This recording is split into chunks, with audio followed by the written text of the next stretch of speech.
जय भोलेनाथ की जय। शिव चर्चा। एक बार कैलाश पर शंकर भगवान बैठे हुए थे। साथ में माता पार्वती बैठी थी। नारद जी का आगमन होता है। नारद जी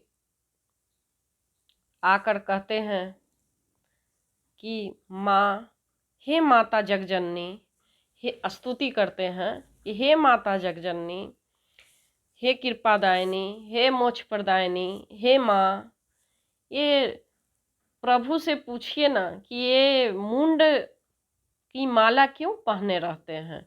इतना सुंदर शरीर, इतना सुंदर भगवान कांतिवान पर हजारों लाखों सूर्य के समान प्रकाशित और दिव्य प्रकाश युक्त, गुरुओं के भी गुरु महागुरु महादेव, ये भोलेनाथ सारे तीर्थों का मालिक, सारे जग का मालिक, सारे जग के पालन करता, हे माँ आप पूछिए। पार्वती जी तो थोड़ा बहुत जिद्दी टाइप के थे। बोले कि अच्छा, नारद सही बोल रहा है, पता नहीं क्यों मुंडमाला पहन के रखते हैं। अब तो मैं जरूर पूछूंगी कि आखिर ये मुंडमाला क्यों पहनते हैं। नारद जी आग लगा के चले गए। नारद जी का काम ही है थोड़ा बहुत आग लगा देना। अब पार्वती जी तो रुस गई शंकर भगवान से। बोलते हैं कि हे प्रभु, अगर आप नहीं ये बताएंगे कि ये मुंडमाला क्यों पहने हैं, ना मैं खाना खाऊंगी ना पानी पीऊंगी, बताइए प्रभु। शंकर जी बोलते हैं मैं कैसे बताऊं, मुझे नहीं बताना है। तो पार्वती जी बोलते हैं कि जब तक आप नहीं बताइएगा तब तक मैं कुछ नहीं खाऊंगी ना पीऊंगी ना रहूंगी, कैलाश छोड़ के मैं चली जाऊंगी। तो शंकर भगवान बोलते हैं कि नहीं, फिर भी मैं नहीं बताऊंगी। जाकर पार्वती जी जंगल में चले जाते हैं। वहाँ एक शिवलिंग का निर्माण करते हैं। वहीं पे शंकर जी के आराधना शुरू कर देते हैं और शंकर जी के आराधना में ओम नमः शिवाय का जप करने लगे। पंचाक्षरी मंत्र का, ये षडाक्षरी मंत्र का जप करने लगे। कभी पंचाक्षरी मंत्र का जप करने लगे। नमः शिवाय नमः शिवाय नमः शिवाय करते रहें। काफ़ी साल बीत गया। शंकर जी के जो गण थे बोले कि हे प्रभु, कैलाश बहुत सूना लग रहा है माता के बिना, माता के ले आइए। बोले शंकर भगवान कि कैसे ले आऊँ, वो तो जिद करके चली गई है। नारद आके अपनी कूटनीति कर दिए, आग लगा दिए और माँ चली गई हैं, रुष्ट हो गई हैं। तो बोले कि मैं जा रहा हूँ। नंदी बाबा जो हमारे हैं वो अपने माता को मनाने चले गए। माता के पास बहुत सारी स्तुति की, माता के प्रसन्न करने की कोशिश की, लेकिन माता ने आने से इनकार कर दिया।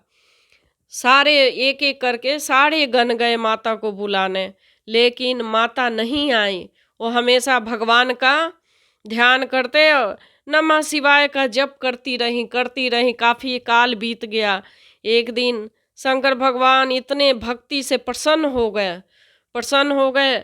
अब तो उनको जाना ही पड़ेगा, क्योंकि अब तो माँ प्रसन्न कर ली। शंकर भगवान जाते हैं वहाँ, क्योंकि उनकी प्रार्थना सुन ली भगवान ने। वहाँ प्रकट हो जाते हैं प्रभु। बोलते हैं कि हे सती, तुमने बहुत पूजा किया, बहुत मेरे को भक्ति किया मेरे लिए, अब बताओ क्या चाहिए तुमको। तो बोले कि हे प्रभु, मेरे को ये बता दीजिए कि ये मुंडमाला कौन है, ये मेरी सौत तो नहीं है, क्या है जो इसके रहस्य आप मेरे को नहीं बताएं। बोलते हैं कि हे पार्वती, ऐसा है कि ये तुम ही हो। बोले कि मैं हूँ। तो हाँ, मैं तो अजन्मा हूँ, मैं कभी न जन्म लेता हूँ न मरता हूँ, मैं शिव हूँ, हमेशा रहने वाला हूँ। लेकिन तुम्हारा हर जन्म मरण होता है और मैं तुम्हारा जो कपाल है उसका एक एक करके मुंड बनाते रहता हूँ, माला बनाते रहता हूँ। वही मुंड माला मैं पहना रहता हूँ। मैं तुमसे बहुत प्यार करता हूँ, तुम्हारे बगैर रह नहीं सकता। तो जितनी मुंड माला है वो सब तुम्हारे ही स्वरूप का माला है, तुम्हारे भिन्न नहीं है, ये तुम्हारी सौत नहीं है, तुम ही हो। तुम बार बार जन्म लेती हो, बार बार मरती हो, इसीलिए ये माला मैं यादगार रखता हूँ कि मेरी पार्वती मेरे से अलग नहीं है, ये तुम ही हो। पार्वती जी उनके चरणों में गिर पड़ते हैं और कहते हैं कि हे स्वामी, मुझे माफ़ कर दीजिए प्रभु, मुझसे बहुत भूल हो गई है, मुझे क्षमा कर दीजिए प्रभु। और शंकर भगवान के चरणों में पार्वती माता गिर जाती हैं और बहुत प्रार्थना करते हैं। फिर शंकर भगवान माता पार्वती के लेके कैलाश पे लौट आते हैं और सारे गण बहुत खुश हो जाते हैं। माता पार्वती और पिता शंकर भगवान को देख के वहाँ कैलाश पर्वत पर खुशी खुशी सब हो जाते हैं और पूजा अर्चना करने लगे, शिव स्तुति करने लगे। सब पूजा किए शंकर भगवान माता पार्वती के।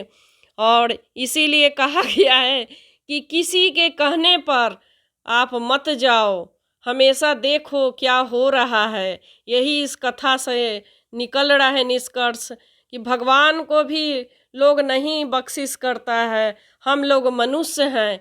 इसलिए सोचो समझो तब विश्वास करो। और हमेशा इस कथा के जो भी शिक्षाप्रद है, हमें यही होना चाहिए कि किसी के कहने पर नहीं आना चाहिए और हमेशा अपनी आत्मा का सुनिए। बोलो शंकर भगवान की जय।